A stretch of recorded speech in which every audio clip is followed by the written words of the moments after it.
എന്നെ പുത്തൻ തുരുത്തിയിലാക്കി എനിക്ക് പുത്തൻ അഭിഷേകം നൽകി എൻ്റെ പാപങ്ങളെല്ലാം അകറ്റി എന്നെ പുതിയ സൃഷ്ടിയാക്കി മാറ്റിയല്ലോ.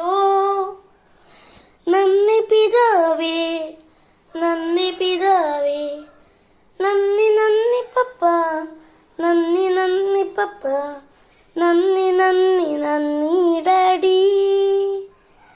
നന്ദി പിതാവേ, നന്ദി പിതാവേ, നന്ദി നന്ദി പപ്പ, നന്ദി നന്ദി പപ്പ, നന്ദി നന്ദി നന്ദി ഡാഡി.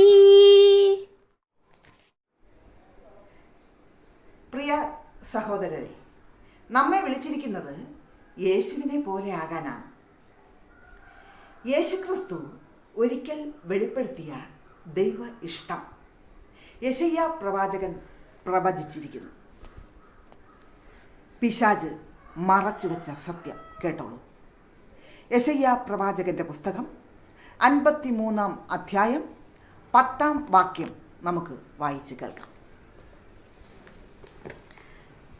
എന്നാൽ സ്വന്തം പുത്രനെ തകർത്ത് കളവാൻ യഹോവയ്ക്ക് ഇഷ്ടം തോന്നി. യഹോവ പുത്രന് കഷ്ടം വരുത്തി. യേശുക്രിസ്തുവിൻ്റെ പ്രാണൻ ഒരു അകൃത്യയാഗമായി തീർന്നിട്ട് യേശുക്രിസ്തു സന്തതിയെ കാണുകയും ദീർഘായുസ് പ്രാപിക്കുകയും യഹോവയുടെ ഇഷ്ടം യേശുക്രിസ്തുവിൻ്റെ കയ്യാൽ സാധിക്കുകയും ചെയ്യും.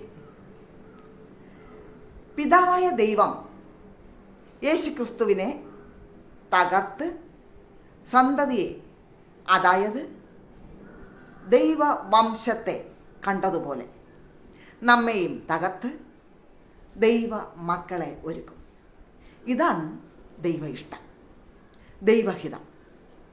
ഇതിന് നാം റെഡിയാണോ? എൻ്റെ പ്രിയ ശ്രോതാക്കളെ, ഇതാണ് ദൈവ ഇഷ്ടം. ഒരിക്കൽ കൂടി പറയാം. ദൈവപുത്രന്മാരെ തകർത്ത് ദൈവം തൻ്റെ വംശത്തെ, അതായത് തൻ്റെ കുടുംബത്തെ ഒരുക്കുന്നു. ഇത് നിങ്ങൾക്കറിയാമോ? ഇതാണ് ഏറ്റവും വലിയ പ്രോജക്റ്റ്. ഇതാണ് ഏറ്റവും വലിയ കുടുംബം. ഇതാണ് ഏറ്റവും വലിയ സുവിശേഷം. ഇതാണ് യേശു ക്രിസ്തു പറഞ്ഞ സുവിശേഷം. 3.5 വർഷം പറഞ്ഞ സുവിശേഷം. പിതാവായ ദൈവം നമ്മോടൊത്ത് താമസിക്കാൻ വരുന്നു. മത്തായി എഴുതിയ സുവിശേഷം 4-ാം അധ്യായം 17-ാം വാക്യത്തിൽ നമുക്ക് കാണാം. സ്വർഗരാജ്യം സമീപിച്ചിരിക്കയാൽ മാനസാന്തരപ്പെടുവിൻ. മർക്കോസ് 1:15 കാണാം. ദൈവരാജ്യം സമീപിച്ചിരിക്കയാൽ സുവിശേഷത്തിൽ വിശ്വസിപ്പിൻ, മാനസാന്തരപ്പെടുവിൻ. ദൈവത്തിന് കഴിയാത്തതായി വല്ലതുമുണ്ടോ? അതെ, സ്വർഗസ്ഥ പിതാവ് ഏകനായി മഹാത്ഭുതങ്ങളെ ചെയ്യുന്നു. ദൈവം നമ്മെ അനുഗ്രഹിക്കട്ടെ. ആമേൻ.